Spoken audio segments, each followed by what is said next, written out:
During the war, the North and the West teamed up to fight us. Today, again, the North and the West teaming up. And which is why if you go through all the very important, sensitive posts in the country, Igbo man is not in any of them. No. It's all right. The God who has always led us, directed us, will one day, someday vindicate us. Whatever it is we're entitled to in this country, I think God will give it to us. I believe so. Even if our brothers deny us that. People who are afraid of competition will tell you that somebody wants to dominate them. Nobody is dominating you. The last thing the Igbo man will do is to dominate anybody. He's not interested in that. An Igbo man finds himself in Kaura Namoda. He wants to settle down. He ends up marrying a woman from Kaura Namoda. I mean, is there anything criminal about it? That you fell in love with a native girl and you married her. Is there anything wrong with that? I have 5 sons. One of my sons is married to a Yoruba girl. He brought her to the house and I said, hey, listen, do you love my son? Yes, I do. Yeah, well, come on. And we took our drums to Yoruba land. It was incredible. Everybody was dancing. This chief asked her. Right. He's married to... A lot of us are sick. Let's just conclude that way, right? Femi Fanika is married to an Igbo girl. So he understands us. His father was a very close friend of Zik. I can tell you that. And he knows a lot about our history. So when he talks, I want to listen to him. I've talked about politics, which I don't like, by the way, but I am compelled to because when people deliberately organize themselves into groups that exist purely to distort facts, people like us are bound to make statements to counter them. I mentioned something earlier. I said, if you hurt an Igbo man once in politics, it's not likely ever to give you a second chance to hurt him again. There's a book called The School for Scandal by Richard Bentley Sheridan. A character there is Lady Sneawell. There's a very popular quotation from that woman that anybody who read that book will always remember. Wounded at the early stage of my youth by the poison tongue of slander, I have ever since known no joy beyond reducing others to the level of my own enjoyed reputation. And the School for Scandal, Lady Sneawell. So if you apply it to the political philosophy of the Igbo man, they will know why he doesn't take too kindly to perfidy in politics, treachery in politics, even though it is supposed to be an ingredient of diplomacy. It is not for the Igbo man. The Igbo man believes in perseverance. He believes in hard work. He believes that God gave him power to exercise dominion over his environment. The Igbo man wants competition. In every part of the world you find the Igbo man, he is. Biafrans, we are Biafrans. We can never be Nigerians. Ever Biafran, never Nigeria. Oh Biafra, our own land. Oh Biafra, our own land. In the last days of Amaya are fed with their one meal a day, a high-protein meal of fish stock or cornmeal or soya bean and milk formulas.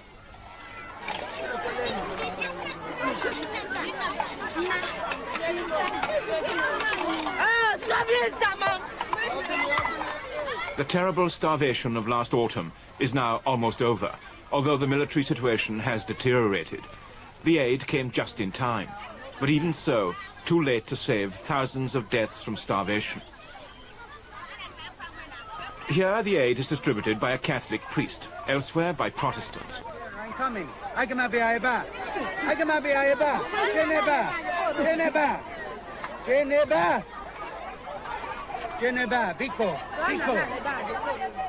While the priests distributed food, nearby the English students found Biafran officials telling the children about the evils of Nigeria. They are pursuing us, killing us. They are killing our parents, our brothers, our fathers, and even ourselves. Most of our parents are shot in the farm. Our homes are destroyed. Houses are burnt.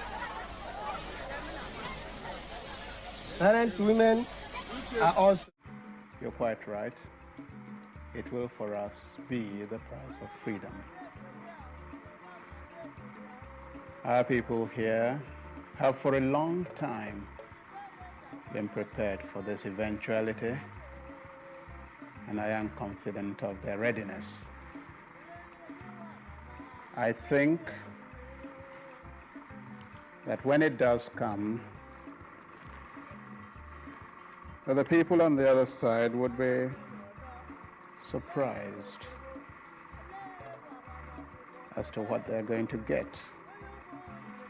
And I'm confident that it will not last long. I can't say for certain what Lagos has got. When we lost direct contact with Lagos, they had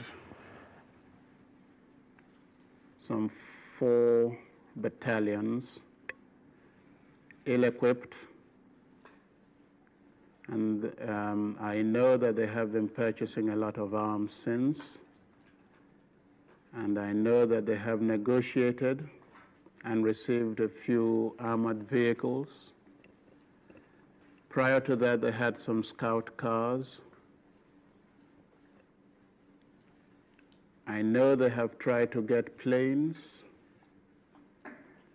I am not sure they have got them there. But on our side, we too have not been sitting quietly. There has been quite a lot of build-up. And I think what I have here is sufficient to maintain the integrity of Biafra and more. No.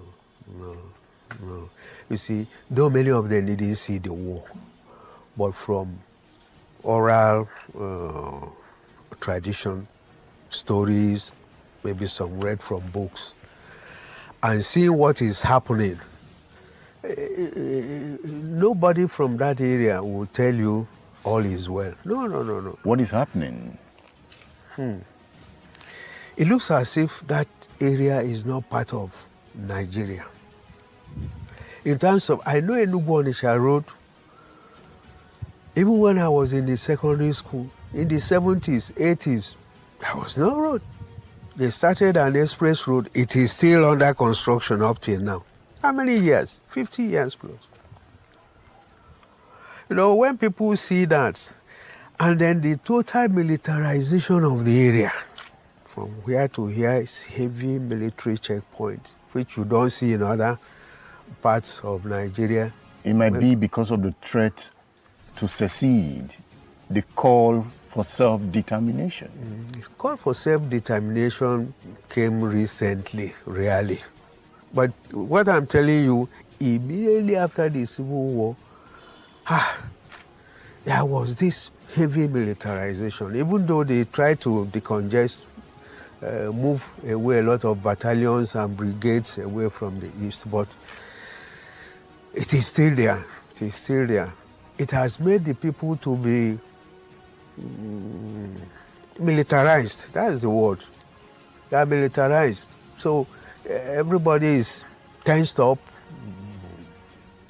All they know is everything by force. Yeah? So it has become the part, war psyche. Yes, they are psychologically.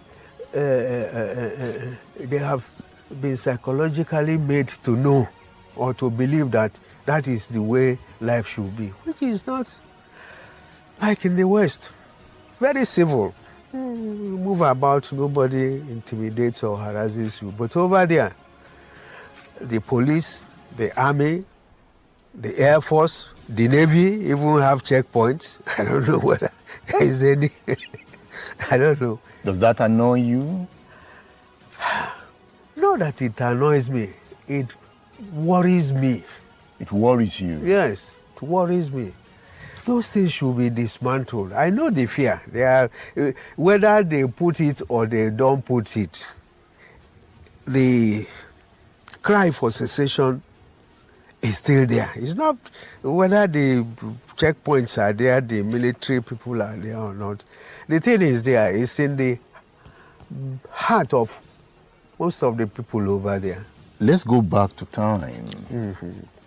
I've read war literatures Yes, on the Biafran War. Yeah, a lot of them. I've read about Ifajuna. Yes. I've read about Victor Banjo. Yes. Ojuku is prominent in all the stories. Yes, Banjo. Did you ever meet Ifajuna? Not one-on-one, but he came to address us in my school then, Dennis Memorial Grammar School, his alma mater. Just after the coup, when he came back from Ghana. After the 1966 After coup. the 1966 coup. He was part of the coup. He was part of the coup. He ran away to Ghana. He told us all these stories. He told us everything. And said that they wanted Nigeria to be one, to be good. Corruption, nepotism, and so on and so forth.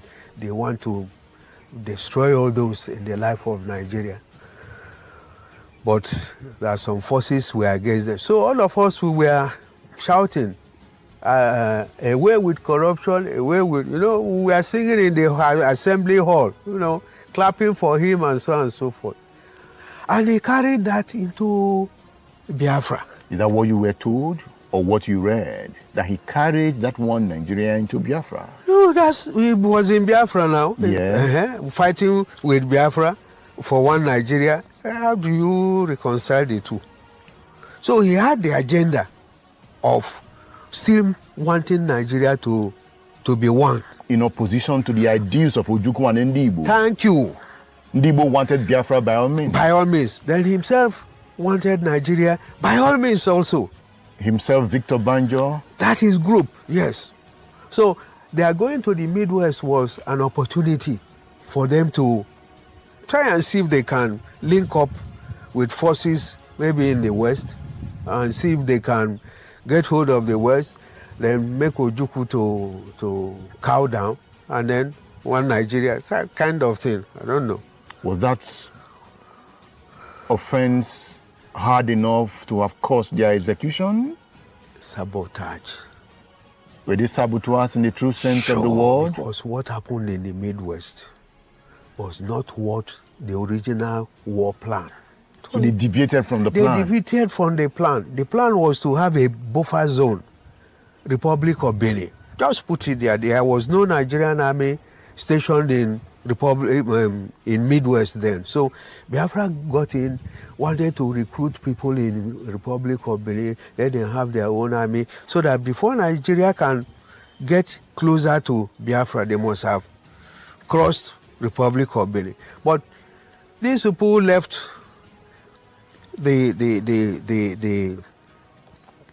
what they were sent to do in the Midwest, and we are just marching towards Lagos. But they came back to Biafra. That's what we don't understand. Perhaps they had no ulterior motive. No, they had ulterior motives. They wouldn't have. Where are you going to, Ore? Going to Benin? Going to Ijebu-Ode? What are you looking for there? Biafra didn't want anything to do in Ijebu-Ode. Some feel as Zikiwe sabotaged the war. What do you think? No, he didn't, because his defection was towards the end. When he saw that there was no way, and he was falling out with the administration of Ojukwu in terms of agreeing to, Zik is a diplomat, is a soft somebody. He can go and bow to whoever is his enemy.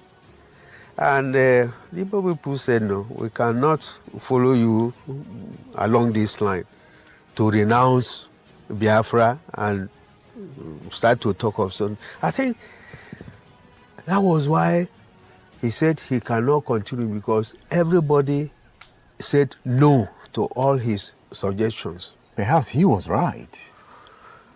He saw the picture clearer.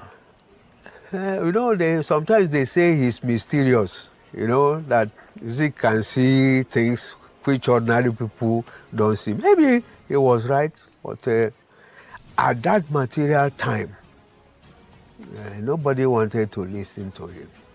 Nobody wanted to listen to him. So himself decided to decamp and went to Nigeria, I think. And then that was towards the end of the war. Even Ojukwu at the time had to run away. Ojukwu had to be asked to go. I don't think he decided to go by himself. We all were not very happy with what was happening towards the end of it, because there were no materials to fight with, in fact. So it was very difficult holding onto positions with heavy guns, pounding all the places. It was very difficult. So it wasn't really no victor, no vanquished. No.